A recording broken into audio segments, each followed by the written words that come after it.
Hoje retomamos ainda a introdução de São Tomás ao comentário do Pai Nosso, né? Ou, dito de outra forma, o comentário de São Tomás à introdução que Jesus Cristo faz do Pai Nosso. Então paramos quando Jesus Cristo diz: vós então orai assim. Então São Tomás comenta que acima o Senhor ensinou a maneira de rezar, ou seja, evitando a vaidade dos hipócritas e o palavrório dos gentios, né? E também fechando a porta, ou seja, recolhendo-se no, no seu interior, né? Retirando-se para o interior, afastando-se, descartando os problemas do dia a dia, né? As questões mais acidentais e terrenas, né? Para falar com o Pai na oração. Agora ele vai ensinar o que nós devemos pedir na oração. E sobre esse aspecto ele faz duas coisas. Primeiro, ele apresenta o título da oração. Depois, ele apresenta a própria oração, né? Então, quando ele diz, prosseguindo o Sermão da Montanha, eu vos digo, quando rezais, não falai muito, né? Não empregai muitas palavras, né? E vós, porém, rezai assim. Aí São Tomás nota que o Senhor não diz rezai isto, mas rezai assim, né? Com efeito, não é interdito que nós rezemos utilizando outras palavras, mas ele ensina a maneira de rezar, né? Ou os pedidos que nós devemos fazer, né? A ideia dos pedidos e não propriamente as palavras usadas, né? Santo Agostinho escreve no livro A Proba sobre a Prece: ninguém reza como deve, como deveria, se não pedir alguma coisa que está, que se encontra na oração do Senhor. Então São Tomás já tinha feito essa observação, não é? De que tudo o que nós devemos pedir está incluído na oração do Pai Nosso, né?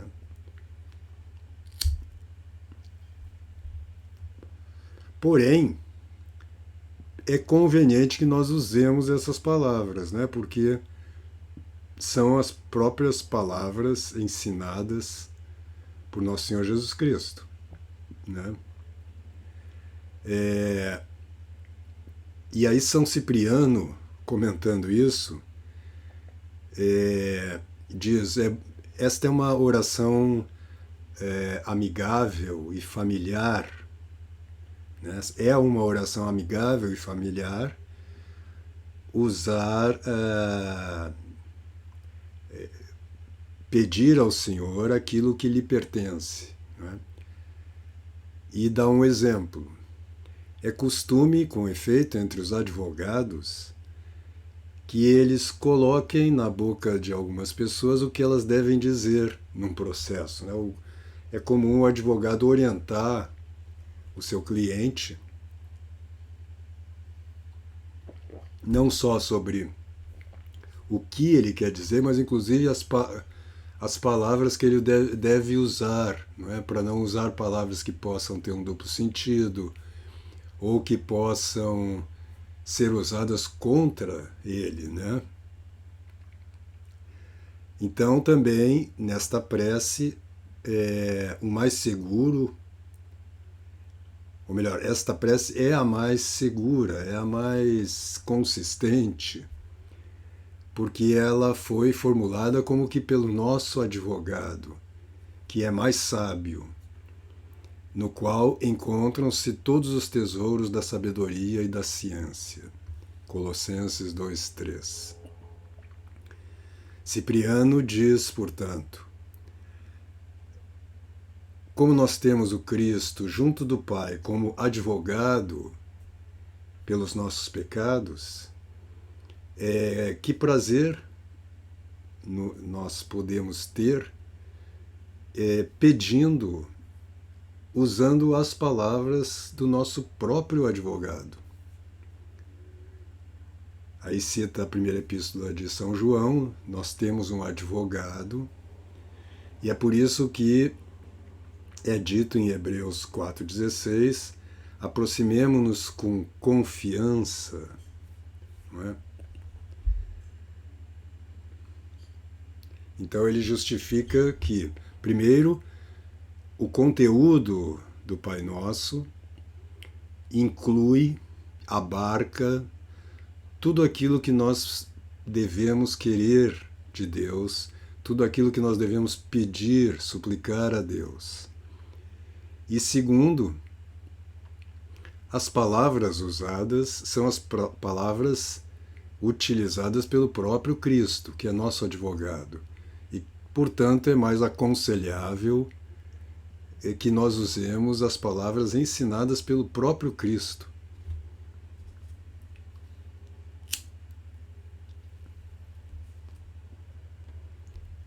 Aí começa São Tomás a analisar a oração propriamente dita. Ela tem 3 elementos, diz ele: brevidade, perfeição e eficácia. A brevidade por 2 razões.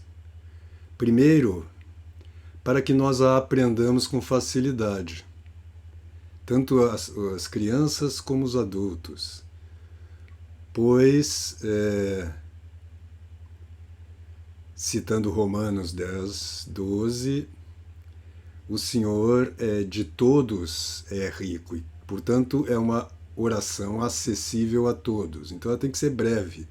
Se fosse uma oração muito grande, já as crianças e quem tem dificuldade de memória teria dificuldade em aprender a oração, né? Então, primeira característica do Pai Nosso é que ele é breve.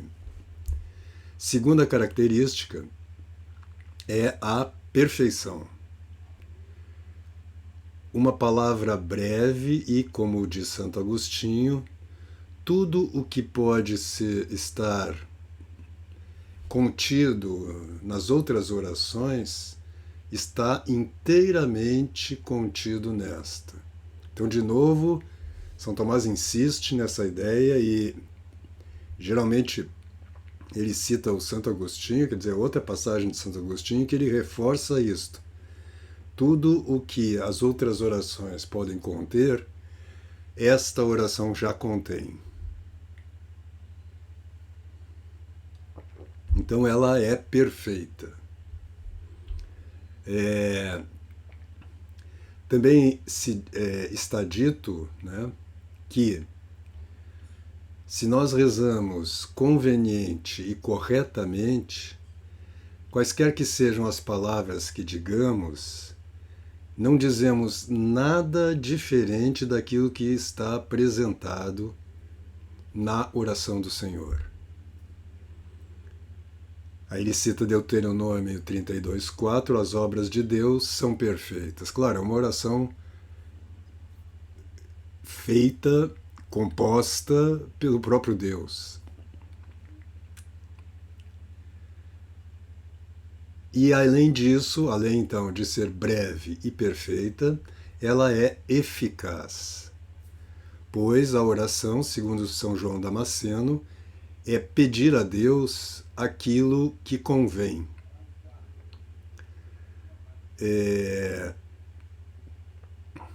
Ora, saber o que devemos pedir é muito difícil, assim como saber o que nós devemos desejar, né?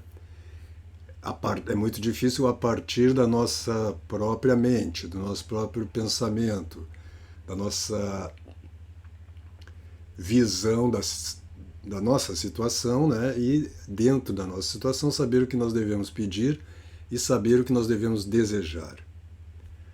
Aí ele cita Romanos 8:26, pois não sabemos como rezar. Né? Por isso ele diz, mas o Espírito reza em nós com gemidos inefáveis. Né? E porque Deus ensinou essa prece, ela é, portanto, a mais eficaz. Por isso é dito em Lucas 11:1, né? Um apóstolo pergunta, Senhor, ensina-nos.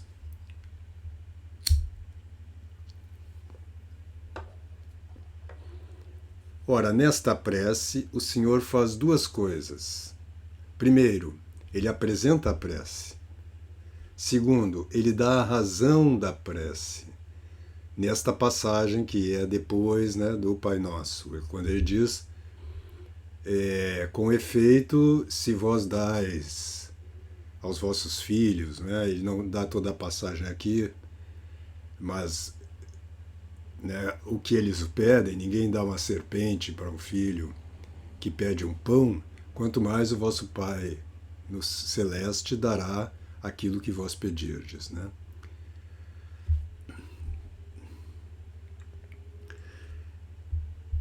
Pois nós devemos saber que em todo discurso, mesmo no dos reitores, reitores no sentido de dos retóricos, né, retóricos, nós nos esforçamos por ganhar a benevolência antes de apresentar um pedido. Assim como é o caso no discurso que a gente faz aos homens, também assim no discurso que dirigimos a Deus, mas com uma intenção diferente. Porque no discurso que nós fazemos para os homens, nós ganhamos a benevolência deles como que submetendo o seu espírito, né? Agindo sobre eles, né? Mas com Deus é elevando o nosso espírito para Ele, né?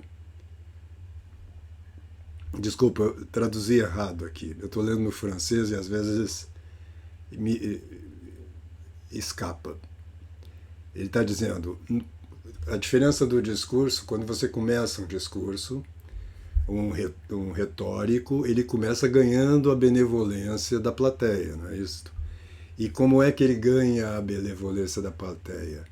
Colocando-se numa posição inferior, vamos dizer assim, ou humilhando-se diante da plateia, né? Elogiando a plateia, né? E fazendo uma espécie de confissão da sua pequenez, do seu pouco valor, né? De maneira que a plateia se volte com benevolência para o orador. Então, de uma certa forma, o orador, quando faz um discurso para os homens, ele se diminui, ele se abaixa, não é, para ganhar a simpatia da plateia. E no caso de Deus é o contrário, porque nós temos que elevar, não é orgulhar-se, mas elevar o espírito, né, para nos voltarmos para Deus, né, para ganhar a sua benevolência, né, para sermos ouvidos por Deus, né. Continua São Tomás, o Senhor apresenta, portanto, duas coisas que não são necessárias para que aquele que reza obtenha a benevolência de Deus. Primeiro, é necessário que ele creia em Deus e, ou seja, creia naquele a quem ele está fazendo o pedido, né? E é necessário também que ele faça, que este, interlocutor, do caso Deus, para quem você faz o pedido, queira e possa dar o que você pede. E assim Jesus diz: Pai nosso que estás nos céus. Ora, ele diz Pai por 5 razões. E aqui nós vamos finalizando já a nossa conversa de hoje, listando aqui as 5 razões porque nós começamos a oração do Pai Nosso pela palavra Pai. Primeira, para ensinar a fé. Com efeito, a fé é necessária àquele, ou melhor, pelo ensinamento da fé. Com efeito, a fé é necessária àquele que reza, pois a prece deve ser descartada de 3 erros. Devemos evitar 3 erros na prece. 2 deles destroem completamente a prece. E o terceiro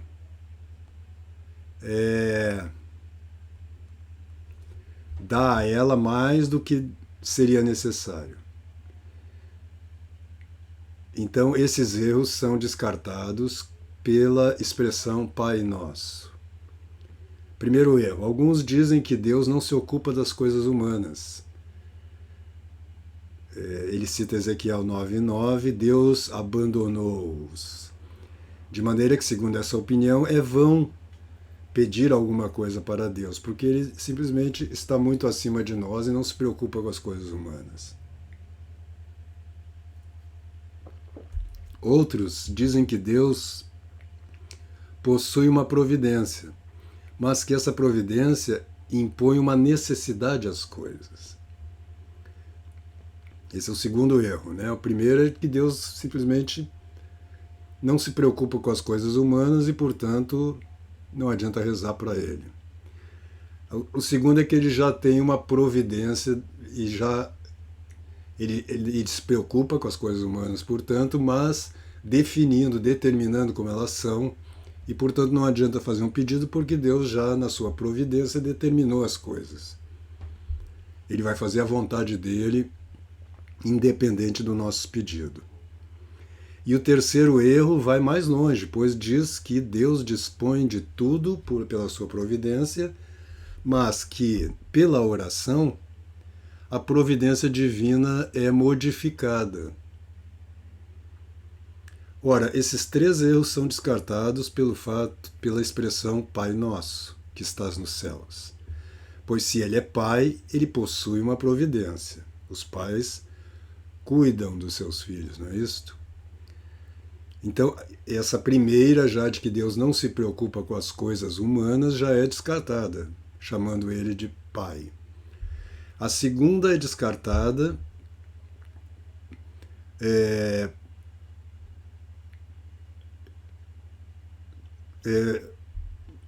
em relação. Por quê? Porque se fala de pai em relação ao filho e o Senhor em relação ao servidor.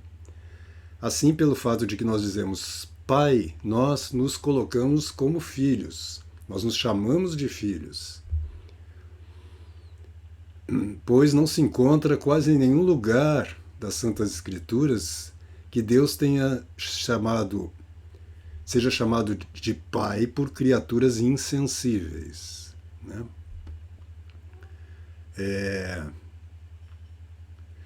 Ora, com efeito, ser filhos comporta a liberdade, ser livres. O filho é livre, o escravo não, né? A relação de senhor e escravo é uma relação de escravidão, de dependência. A relação do pai com o filho, não. O filho tem liberdade. Ele não é um escravo, não é isso? Então aqui ele vai descartar o terceiro erro, né? Então Deus não nos impõe as coisas como um senhor impõe ao escravo, de forma necessária, né? A prece faz, portanto, que nós creiamos que Deus dispõe todas as coisas de uma maneira que convém à sua natureza. Com efeito, a providência quer que o homem atinja o seu fim pelos seus próprios atos. Assim, a oração não muda a providência e não escapa da providência, mas lhe é submissa, submetida. Quer dizer, Deus tem uma providência, mas essa providência em relação a nós homens não é necessária no sentido de que assim ele determina as nossas ações, mas nós somos livres. Então a providência de Deus inclui a nossa liberdade. Isso é uma coisa que às vezes as pessoas confundem, né? Porque dizem, se Deus tem uma providência, então ele determina o que é bom, não o que é bom para nós, mas o que nós fazemos para alcançar o nosso bem. Não, porque aí nós não teríamos a liberdade, que é um bem mais alto, né? Um bem que nos assemelha ao próprio Deus.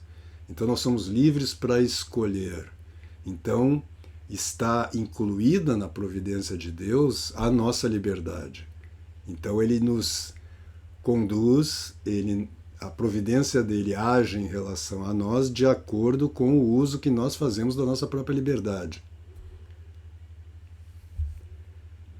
E aqui, então, terminamos esse comentário de hoje. Amanhã retomamos a segunda, né? Ele vai falar mais um pouquinho ainda, eu acho, da expressão Pai, mas também a continuidade da oração, tá bom?